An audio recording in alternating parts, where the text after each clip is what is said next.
Assalamualaikum warahmatullahi wabarakatuh. Pada kesempatan saat ini akan saya sampaikan terkait teori keperawatan dari Helen C. Erickson dengan teorinya yaitu Modeling and Role Modeling Theory pada mata kuliah falsafah dan teori keperawatan ini. Baik, teori ini yang dibawa oleh Helen C. Erickson ini merupakan teori model dan teori role model. Kita mulai yang pertama yaitu terkait profil dari Helen C. Erickson. Jadi Helen C. Erickson untuk pendidikan D3-nya pada tahun 1954 sampai pada tahun 1957 di Saginaw General Hospital School of Nursing. Dan untuk pendidikan S1, S2, dan S3 diambil dari atau didapat dari Universitas Michigan. BSN atau sarjana keperawatannya itu pada tahun 1972 sampai 74. Kemudian S2 keperawatannya atau Magister Science MS-nya pada tahun 1974 sampai 1976. Dan untuk gelar doktornya atau PhD-nya yaitu terkait pendidikan psikologi itu pada tahun 1976 sampai 1984. Ini adalah profil dari riwayat pendidikan dari Helen C. Erickson. Kemudian profil selanjutnya adalah latar belakang klinisnya Helen C. Erickson ini bekerja di emergency room dan bangsal medical bedah. Kemudian dia juga sebagai direktur pelayanan kesehatan di San German, Puerto Rico. Kemudian Helen C. Erickson juga sebagai konsultan keperawatan psikiatrik yang dia mandiri. Aktivitas saat ini dia aktif dalam riset atau penelitian pada teori modeling dan role modeling atau teori model dan role model. Kemudian sebagai profesor di Universitas Texas Austin. Kemudian sebagai konsultan fakultas untuk teori model dan role model di various sekolah keperawatan various dan pelayanan agen-agen pemberi pelayanan Jadi dia sebagai konsultan untuk teori model dan role model pada sekolah-sekolah keperawatan dan agen-agen pelayanan Kemudian dia sebagai direktur dari American Holistic Nurse Certification Corporation pada tahun 2011. Itu sejarah singkat atau profil singkat dari Helen C. Erickson. Baik, kita lanjutkan ke fokus pada teori modeling dan role model Teori modeling dan model peran atau peran model itu dikembangkan oleh Helen C. Erickson, Evelyn M. Tomlin, dan Mary N. P. Swain Ini pertama kali diterbitkan pada tahun 1983 dalam buku mereka dengan judul Modeling and Role Modeling, Theory and Paradigm for Nursing. Teori ini memungkinkan perawat untuk merawat dan memelihara setiap pasien dengan kesadaran dan rasa hormat terhadap keunikan setiap masing-masing pasien. Jadi dalam teori ini perawat merawat dan memelihara pasien dengan sadar dan penuh dengan rasa hormat setiap keunikan dari masing-masing pasien. Teori ini mencontohkan praktek klinis berbasis teori yang berfokus pada kebutuhan pasien. Jadi teori ini merupakan memberikan contoh praktek klinis berbasis teori yang berfokus pada kebutuhan pasien.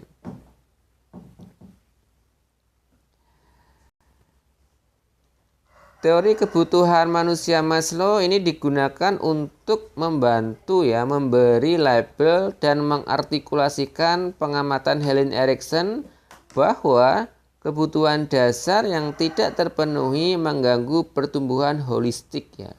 Holistik itu bio, psiko, sosial, dan kultural. Sedangkan terpenuhinya maksimal itu kebutuhan mendorong untuk pertumbuhan. Jadi teori kebutuhan manusia Maslow ini menjadi dasar ya atau pola pikir dari Erikson dipengaruhi oleh teori dari Maslow ini. Kemudian teori MRM ya ditulis selama beberapa tahun ya. Puncak dari karyanya ini diterbitkan dalam sebuah buku yaitu Modeling and Role Modeling, A Theory and Paradigm for Nursing pada tahun 1983.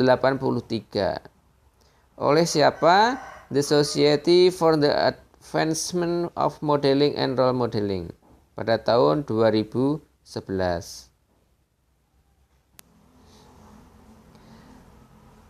Modeling and Role Modeling teori ini memberikan paradigma dan teori untuk keperawatan. MRM ini paling baik digambarkan sebagai teori yang besar yang mencakup banyak teori kelas menengah ya, mid-range teori. Jadi ada ground teori, ada middle range teori ya. Jadi teori modeling and role modeling teori ini termasuk dalam teori-teori yang besar. MRM telah diterapkan dalam berbagai pengaturan praktek klinis, program pendidikan, dan penelitian ya masyarakat untuk kemajuan pemodelan dan pemodelan peran. Jadi teori modeling and role modeling ini telah diterapkan dalam berbagai pengaturan praktek klinis, program pendidikan, dan penelitian. Teori dari MRM ini ya, ini dipengaruhi oleh teori-teori yang lain ya. Jadi pembentukan atau penyusunan dari teori MRM ini dipengaruhi oleh teori yang dibawa oleh Maslow, yaitu teori kebutuhan, hierarki kebutuhan. Kemudian Erikson, yaitu teori psikososial ya, tingkatan psikososial. Kemudian Piaget, yaitu teori perkembangan kognitif. Dan General Adaptation Syndrome oleh Self dan Lazarus. Jadi teori dari MRM ini dipengaruhi oleh pemikiran Maslow, pemikiran Erikson, Piaget, dan Selye dan Lazarus.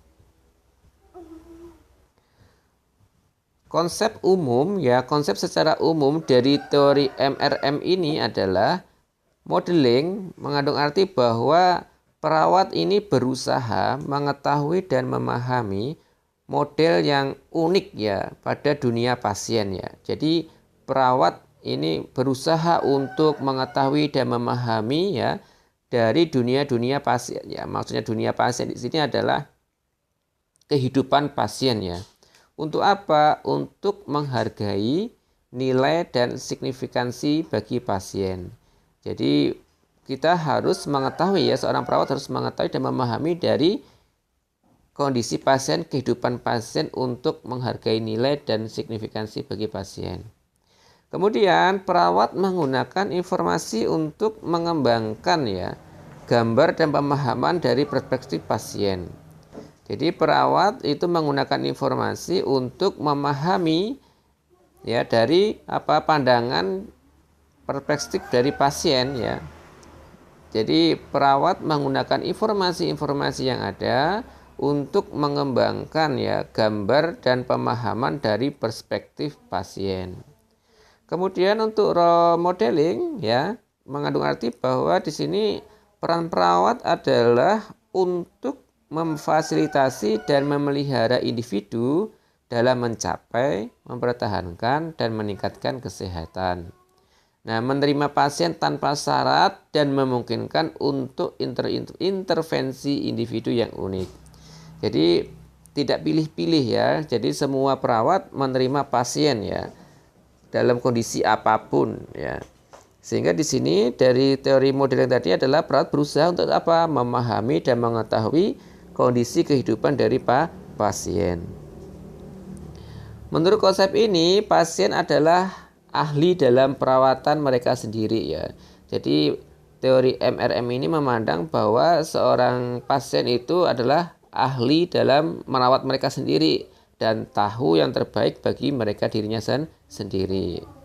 Jadi dapat disimpulkan bahwa menurut konsep ini seorang pasien itu adalah seorang yang ahli dalam perawatan dirinya sendiri dan mengetahui yang terbaik bagaimana mereka perlu dibantu.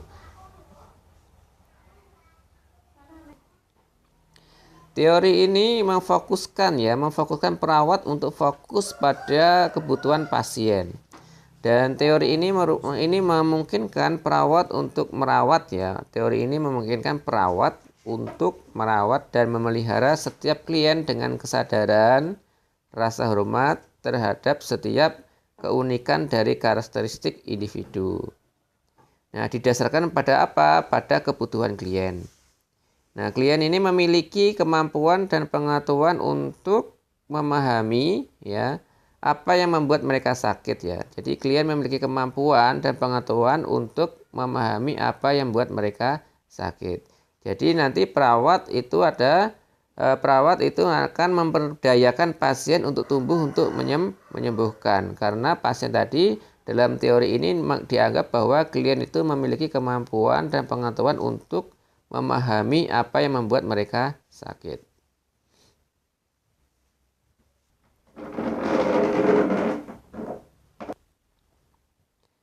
Baik, kita lanjutkan terkait sekarang adalah pandangan Helen C. Erickson terhadap ya holistic nursing ya.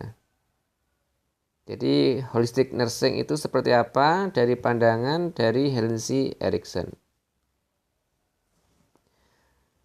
Menurut Erickson, perawat holistik percaya bahwa manusia itu terdiri dari pikiran, tubuh, jiwa yang diintegrasikan ke dalam keseluruhan yang tak terpisahkan ya, yang lebih besar daripada jumlah bagian-bagiannya. Jadi manusia ini berada dalam interaksi yang konstan dengan alam semesta ya. Jadi manusia ini memang berinteraksi konstan dengan alam dan semua yang ada di kandungnya. Kesehatan dan kesejahteraan ini tergantung dari pencapaian keharmonisan dalam hubungan-hubungan ini. Jadi Erickson ini percaya bahwa manusia itu punya pikiran, tubuh, dan jiwa, kemudian diintegrasikan keseluruhan yang tidak terpisahkan ya. Nah, pikiran, tubuh, jiwa ini akan berinteraksi dengan siapa? Dengan alam semesta ya, di alam semesta dan beserta kandungannya, yaitu di dunia, segala sesuatu yang ada di dunia ini. Kemudian kesehatan dan kesejahteraan itu tergantung dari pencapaian keharmonisan. Maksudnya di sini adalah tergantung dari kemampuan dari manusia itu sendiri dalam mencapai adaptasi ya, berinteraksi dengan alam atau segala sesuatu yang ada di dalam dunia ini. Nah, kemudian untuk penyembuhan ini berjalan menuju holisme ya. Jadi menggunakan kehadiran, niat, penerimaan tanpa syarat, cinta dan kasih sayang, perawat holistik dapat memfasilitasi pertumbuhan dan penyembuhan dan membantu klien mereka untuk menemukan makna dalam pengalaman hidup mereka, tujuan hidup dan alasan keberadaan. Jadi penyembuhan itu perjalanan menuju holisme. Menggunakan kehadiran, niat, penerimaan tanpa syarat, cinta dan kasih sayang. Ini pandangan dari Erickson ya. Jadi perawat holistik dapat memfasilitasi ya pertumbuhan dan penyembuhan dan membantu klien mereka untuk ya menemukan makna dan pengalaman hidup mereka, tujuan hidup dan alasan keberadaan. Jadi di sini kalau kita ya hidup beragama Pandangan dari Erikson ini adalah perawat itu membantu pasien ya untuk menemukan makna dalam pengalaman hidup mereka, makna tujuan hidup dan alasan dia hidup itu untuk apa. Jadi dasar-dasar dari agama memang ini perlu atau penting harus kita kuasai ya, agar kita tidak salah dalam memberikan maksud dan tujuan untuk kehidupan ini untuk apa kepada pasien. Pandangan secara holistik ini mengandung maksud atau arti bahwa kita mendorong kemandirian pasien ya. Kita mendorong kemandirian pasien, kemudian membangun hubungan pasien perawat yang dapat dipercaya. Jadi kita membangun hubungan saling percaya dan fokusnya pada perawatan ini adalah kekuatan klien, karena nanti pada akhirnya klien akan sendiri dan mandiri tanpa bantuan kita seorang perawat. Dan yang keempat adalah menetapkan tujuan ya, menetapkan tujuan yang berfokus pada pandangan klien ya. Ini menetapkan tujuan yang berfokus pada pandangan klien tentang pemulihan yang efektif. Nah, memang klien ini dilibatkan untuk dalam proses penyembuhan dirinya sendiri. Kemudian kita memberikan kesempatan pada pasien untuk terlibat pada setiap proses kegiatan dalam proses pencapaian penyembuhan. Dasar perawatan pada teori modeling and role modeling ini ada 5 ya dalam tujuan intervensi keperawatan. Yang pertama adalah meningkatkan kemampuan klien dalam mengontrol ya, dalam meningkatkan kontrol dirinya. Kemudian membangun kepercayaan, kemudian tegaskan dan tingkatkan kekuatan klien, meningkatkan orientasi klien ke arah lebih positif, dan menentukan atau menetapkan tujuan yang diarahkan untuk mencapai kesehatan. Jadi ada 5, meningkatkan kemampuan kontrol pasien, membangun kepercayaan, menegaskan dan meningkatkan kekuatan klien, meningkatkan kemampuan orientasi positif pada pasien, dan menetapkan tujuan yang diarahkan untuk mencapai kesehatan. Teori MRM ini bersifat universal ya. Perawatan difokuskan pada kebutuhan klien ya. Jadi pemikiran dari kebutuhan Maslow tadi ya. Perawat difokuskan pada kebutuhan klien dan dapat digunakan di semua area keperawatan, baik medikal bedah, anak, keluarga ataupun maternitas. Dan melibatkan ya pandangan terbuka dan holistik dan berlaku untuk semua aspek asuhan keperawatan. Dan kenapa kita sebagai seorang perawat harus menggunakan teori ini? Menurut Wells, Wadensburg, dan Bohem menyatakan bahwa sebelumnya teori ini telah mengumpulkan pengembangan pengetahuan dan menambahkan ide-ide baru dan cara memandang keperawatan. Ini menggambarkan dasar ilmiah yang berguna untuk apa? Untuk profesi kita dan kontribusi unik kita kepada klien melalui seni dan ilmu praktek keperawatan. Dan teori ini adalah teori yang kompleks karena integrasi beberapa teori dan cara memandang manusia.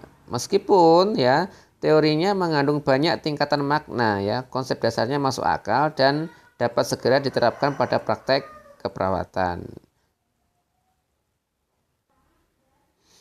Jadi dapat disimpulkan bahwa teori modeling dan role modeling teori ini merupakan teori-teori yang bisa berfokus pada kebutuhan klien dan dapat digunakan di semua area keperawatan dan mudah untuk diimplementasikan pada semua aspek asuhan keperawatan.